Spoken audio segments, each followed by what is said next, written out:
complète. La parole est à monsieur Jean-Michel Clément. Merci, Monsieur le Président.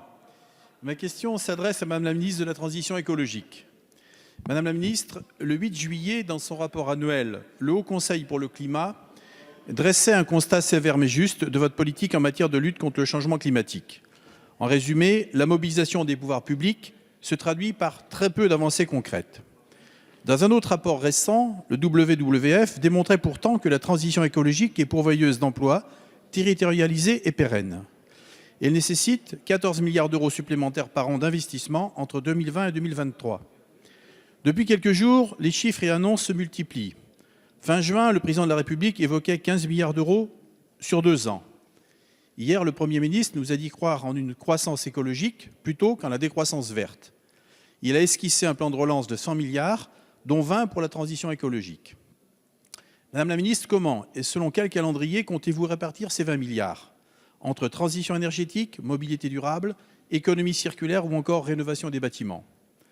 C'est sur ce dernier chantier que je veux insister, car il porte une dimension sociale évidente. Et je le redis, le cadre actuel ne permettra pas d'atteindre les objectifs de rénovation si souvent répétés. Mes questions sont simples. Dans votre plan de relance, combien pour les rénovations du parc social? Combien pour réduire le reste à charge pour les ménages modestes? Comment simplifier les dispositifs d'accompagnement? Il a été beaucoup question des territoires hier. Êtes-vous prêt à régionaliser les services énergétiques en confiant aux régions l'ensemble des financements? Enfin, pour mobiliser l'épargne des Français, le gouvernement est-il prêt à élargir le bénéfice de la prime d'État des PEL vers des opérations de rénovation énergétique? Et je terminerai par une remarque. Madame la ministre, vous avez dit tout à l'heure que dans les mandats précédents, les mesures n'avaient pas été suivies d'effet. Vous comprendrez que je serai attentif à ce que celles que vous allez prendre le soient. Merci. Merci, chers collègues. La parole est à madame Barbara Pompili, ministre de la Transition écologique.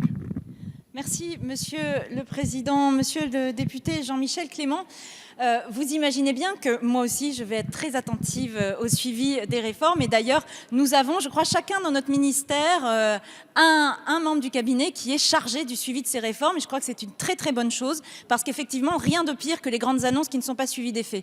Le Haut Conseil pour le climat, vous l'avez dit, nous a rappelé l'importance d'accélérer la transition.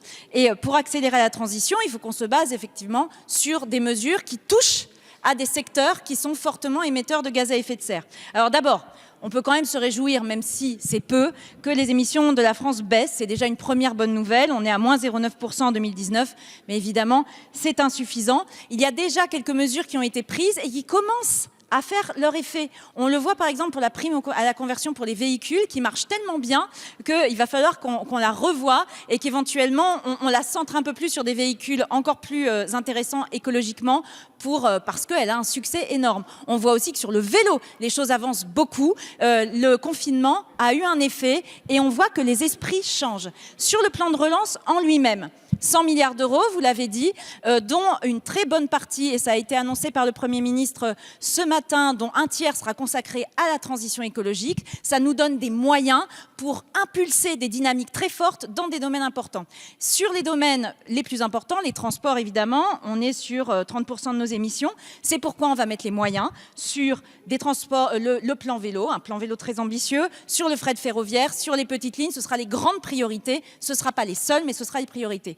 Sur le bâtiment, je ne vais pas rentrer dans le détail parce qu'on est en train de l'arbitrer, parce qu'on va aussi rencontrer les partenaires sociaux demain pour discuter de ces questions-là. Mais bien évidemment, nous, ce qu'on veut, c'est être sur des dispositifs qui soient efficaces, sur le fait que ma prime rénov' puisse être mieux employée et pour qu'à la fin, les personnes les plus en difficulté puissent en bénéficier le plus. Mais ça, c'est à suivre, monsieur le député. Merci.